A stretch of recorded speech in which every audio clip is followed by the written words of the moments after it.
3ನೇ ತಾರೀಕಲ್ಲಿ ಹುಟ್ಟಿರೋರಿಗೆ ಫಸ್ಟು ಏನಪ್ಪ ಅಂತಂದರೆ ಹೆಣ್ಣುಮಕ್ಕಳೇ ಶತ್ರು ಗಂಡಸರಾಗಿದ್ದರೆ, ಆದರೆ ಹೆಣ್ಮಕ್ಳಾಗಿದ್ದರೆ ಗಂಡಸರು ಬೇಗ ಶತ್ರು ಆಗ್ತಾರೆ ಅವ್ರಿಗೆ ಏನಂದರೆ ಇವಾಗ ಅವರು 3ನೇ ತಾರೀಕು ಯಾರೆಲ್ಲ ಹುಟ್ಟಿರ್ತಾರೆ ಅವ್ರಿಗೆ ಗಂಡಸರು ಹತ್ರ ತುಂಬ ಕ್ಲೋಸ್ ಆಗಿರ್ತಾರೆ. ಈ ಹೆಣ್ಮಕ್ಳು ತುಂಬ ಕ್ಲೋಸ್ ಆಗಿರ್ತಾರೆ. ಇದು ಆಪೋಸಿಟ್ ಆದಾಗ ಸ್ವಲ್ಪ ಕ್ರಾಶ್ ಆಗ್ತಾ ಹೋಗುತ್ತೆ ಅವ್ರ ಲೈಫಲ್ಲಿ. ಜೊತೆಗೆ ನೋಡಿ ಇವ್ರಿಗೆ ಅಗ್ನಿಮೂಲೆ ಅಂತ ಅಂದರೆ ಅಲ್ಲಿ ಶುಕ್ರ ವಾಸಿಸ್ತಾನೆ ಅಂತ ಹೇಳ್ತೀವಿ.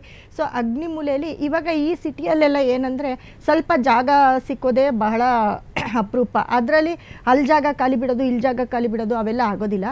ಬಟ್ ಹಳ್ಳಿಗಳಲ್ಲಿ ಏನಪ್ಪ ಅಂತಂದರೆ ಒಂದು ಮನೆ ಕಟ್ಟಿದಾಗ ನೋಡಿ ಎಲ್ಲೋ ಅಗ್ನಿಮೂಲೆ, ಅಲ್ಲಿ ಹಿಂದ್ಗಡೆ ಜಾಗ ಇರೋದು, ಪಕ್ಕದಲ್ಲಿ ಜಾಗ ಇರೋದು, ಮತ್ತು ಅಡುಗೆ ಮನೆ ಮಾಡಿರ್ತಾರೆ, ಅಡುಗೆ ಮನೆಯಲ್ಲಿ ಬೇಕಾದಷ್ಟು ಜಾಗ ಖಾಲಿ ಮಾಡೋದು, ಇಲ್ಲಿ ಥರ ಎಲ್ಲ ಪ್ಲಾನ್ ಮಾಡಿ ಕಟ್ಟಿರಲ್ಲ. ಹಂಗಿದ್ದಾಗ ಬಹಳಷ್ಟು ತೊಂದರೆಗಳು. ಮಾತು ನನಗೆ ಹೇಳಿದ ಅರ್ಥ ಆಯಿತು. ಒಂದು ಪಾಯಿಂಟ್ಸ್ ಇವಾಗ ಶಿವಣ್ಣವ್ರು ಕೂಡ ಒಂದು ಅವರು ಏರಿಯಾ ಮನೆಯಲ್ಲಿ ಭಾಳ ನಿಮ್ಗೆ ಗೊತ್ತಿರೋದು ಯಾವ ಏರಿಯಾ ಅವರು ಶಿವಣ್ಣವ್ರ ಮನೆ ಕಟ್ಕೋಗಿರೋದು ಅದು ಇದು ಮಾನ್ಯತಾ ಟೆಕ್ ಪಾರ್ಕ್, ಅಲ್ಲಿ ದೊಡ್ಡ ಮನೆ ಕಟ್ಕೋದ್ರು.